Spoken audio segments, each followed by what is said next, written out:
I'm 39 years old and married to my 44-year-old husband. We've been married for 5 years, and he has 2 children from a previous marriage, a 24-year-old daughter and a 19-year-old son. My relationship with his daughter is wonderful. She's responsible, finished college, and though she lives far away, we enjoy spending time together whenever she visits. I've never tried to be her mother, but we've developed a respectful friendship. I even maintain a peaceful, if not particularly close, relationship with the children's mother. The challenge lies with my stepson Jason. Since we met, he's shown a pattern of irresponsible behavior. After barely finishing high school, he chose neither college nor learning a trade. While I respect that college isn't for everyone, his approach to work has been consistently careless. Recently, his behavior has escalated. A while back, he showed up unexpectedly one night, only to ask for $5,000 the next day to repair a luxury car he couldn't afford to maintain. My husband gave him the money without hesitation. 2 months ago, Jason visited again, this time with his girlfriend of 5 months. After some small talk, they announced they were expecting a baby and asked to move in with us. They explained their current apartment was too small. Jason's income was insufficient, and his girlfriend wanted to be a stay-at-home mother. Without consulting me, my husband immediately said yes. There was just one significant detail. The house is mine. I bought it before our marriage, and while we share everything as a couple, it remains in my name. My husband was renting when we met, having used his savings to help his children, paying part of his daughter's college tuition, and giving Jason money to get started after high school. When I asked if the pregnancy was planned, Jason grinned and explained it just happened because his girlfriend changed birth control methods and they didn't use protection because he doesn't like condoms. They laughed as if it were amusing, but I found nothing funny about their irresponsibility. I asked for time to think about their request, which earned me disapproving looks from everyone. That night, I confronted my husband about making such a significant decision without consulting me. He accused me of being selfish, insisting he would do anything necessary for his son and future grandchild. The next morning, they ambushed me before I'd had my coffee. Jason's girlfriend suggested that if they couldn't move in, I should at least help them find a bigger apartment. My husband jumped in, proposing we both contribute financially to support them. I lost my patience and told them honestly that while I sympathized with their situation, it wasn't my responsibility to solve it. They reacted badly, with Jason's girlfriend calling me a bitter old woman who would never have children and suggesting I was jealous. Jason laughed and implied I probably couldn't have children, which hurt deeply, not because I can't have them, but because I chose not to. When my husband took their side instead of defending me, I gave him an ultimatum. If he supported their behavior, he could leave with them. He tried to claim rights to the house, but I reminded him it was in my name. A few hours ago, they all left, including my husband. Now that I've had time to calm down and think, I believe I made the right decision, though I feel guilty about kicking out my husband. But I refuse to take responsibility for their poor choices and disrespectful behavior. Many people pointed out that if Jason truly wanted to be a good father, he should be actively seeking ways to secure his family's future, perhaps getting a second job or looking for better opportunities, rather than taking the easy route of relying on others for support. He needs to learn about making sacrifices and handling adult responsibilities. His girlfriend could also contribute by working temporarily during her pregnancy, even if she plans to be a stay-at-home mother after the baby arrives. This could help them build some savings and cover their expenses.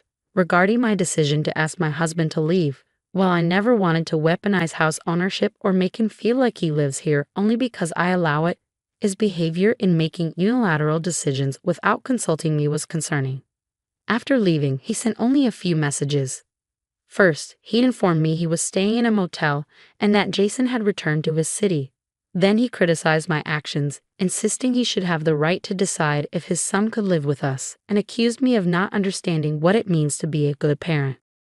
I responded that while he could make decisions about helping his son, we're a team, and major decisions need to be made together. His reply was dismissive. According to him, there was nothing to discuss since it involved his son, and he couldn't let them live in a cramped apartment when we had space.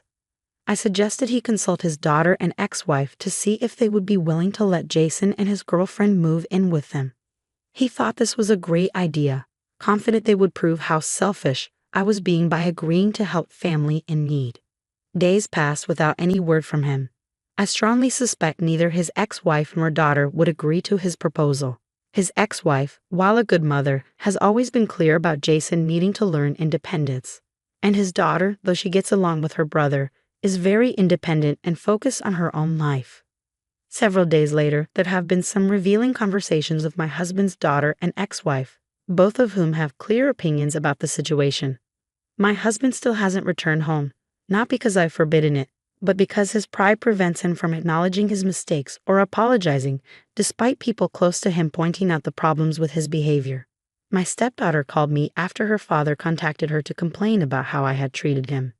My stepdaughter revealed that when my husband called to vent about me refusing to let Jason move in and kicking him out, he got an unexpected reaction. She immediately scolded him for not consulting me before offering our home to Jason and his girlfriend.